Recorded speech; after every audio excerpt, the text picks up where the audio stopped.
Ohio State preparing for the unexpected, which in years past against Penn State meant James Franklin not being able to win that game. As we welcome in Tony Gerdeman from BuckeyeHuddle.com. And Gerd, certainly with all the changes in Happy Valley, the unexpected is going to be unexpected because James Franklin can't blow this game this year.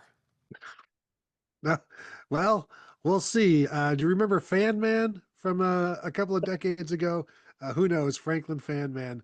No, he's going to be far away, probably interviewing for some jobs, and it'll be up to everybody else dressed there. And yeah, this is where the cliches all resonate here, where you pull out all the stops and all of those things, and do what you have to do because this is a Penn State offense that is not very good right now, and it's still breaking in a new quarterback. So, yeah, trick plays. We know offensive coordinator Andy Kotelnicki likes to do a lot of dress up with all of his formations and motions, but after all of that dress up, something else needs to happen. So, I'm expecting double passes, reverses, like all of these different things where you need a disciplined defense. Ohio State has been a disciplined defense, and also keep an eye out for special team stuff for Penn State's trying to steal a play.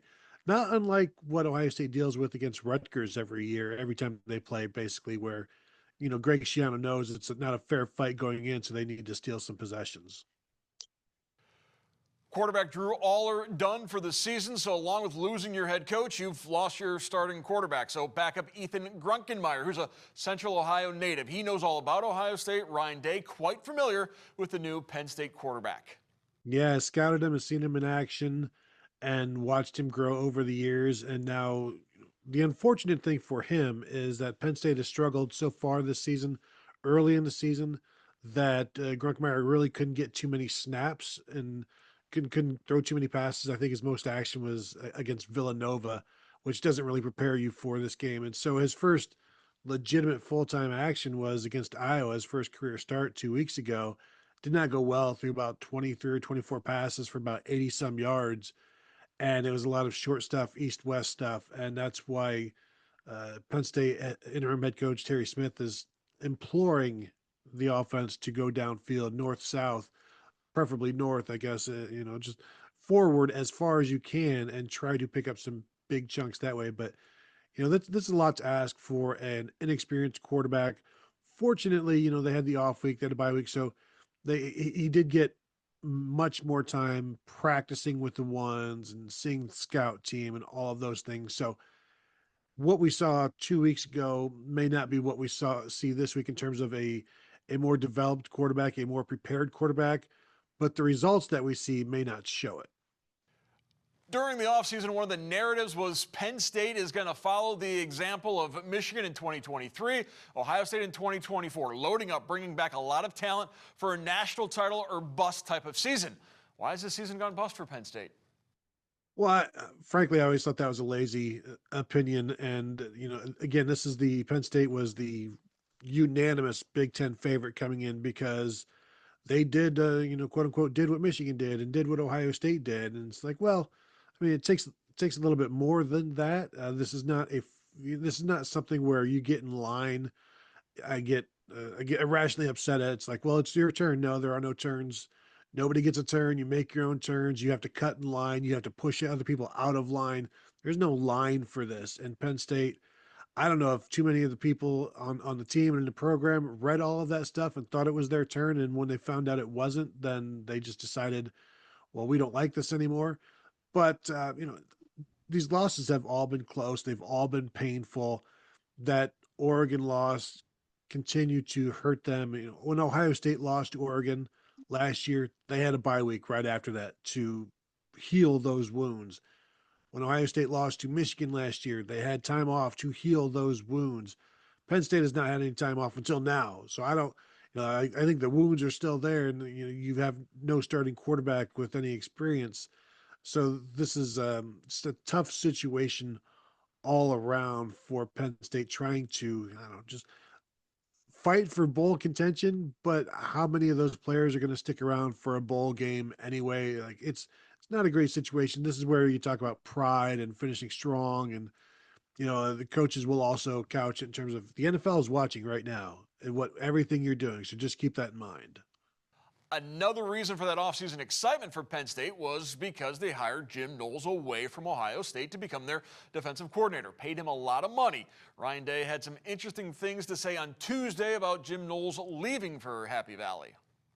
Yeah, it's kind of the nature of the business. He talked about, when money gets involved, things can get a little crazy. He did say they have not had much conversation since then, and you wouldn't necessarily expect them to. I guess they're not going out on the Nike trips that a lot of the coaches go and do.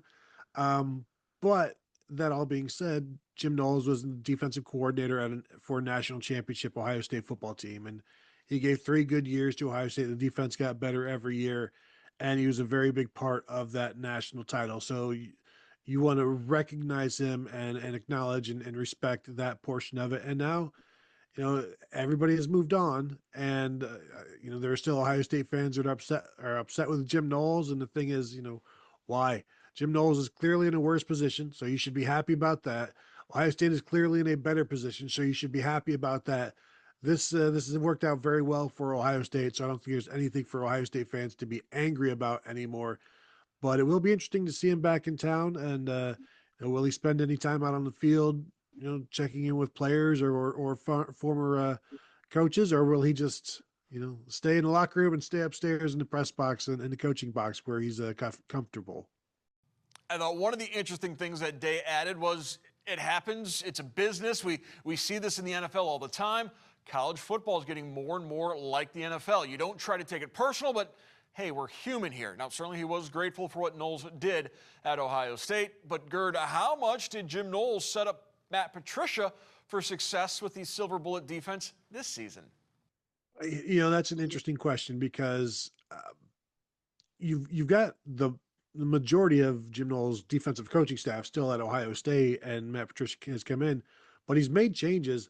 So I honestly think if Kerry Combs was a defensive coordinator last year, I think you're still going to see like a Matt Patricia defense doing very well based on the players that he has and the intelligence of the players and the versatility of the players that he can ask them to do things. But Jim Knowles getting Arvell Reese experience last year was key, and Larry Johnson getting Caden Curry and Kenyatta Jackson as much time as possible is key, and Caden McDonald. So I think I'm okay giving Matt Patricia a ton of credit for what he's doing right now and what he's getting out of these players. And when you talk to the players about Matt Patricia, I remember a couple weeks ago asking Peyton Pierce, the number 3 linebacker, how much time have you spent with Matt Patricia early on, getting to know him? And he said within the first 2 days, he had spent more one-on-one time with Matt Patricia than he had in his entire 1 year under Jim Knowles. And that's not a unique story among the Buckeyes. So, Matt Patricia came in and wanted to get to know the players, wanted to figure out how best can we get you better? What do you do well? Let me help you do these things. Like, he spends time with players. We see it all the time. He's working with players. He's talking with players, and that's only what we see. And there's much more going on beyond that. So it's been a really, really good fit. And kind of like Chip Kelly last year, just seems to be having the time of his life. And on Saturday, Ohio State will honor former head coach Urban Meyer as part of his election to the College Football Hall of Fame, and he'll also be the victory bell ringer before the game. I want to thank our guest, Tony Gerdeman from BuckeyeHuddle.com, for joining us. Gerd, once again, thank you. Thank you, as always, for having me.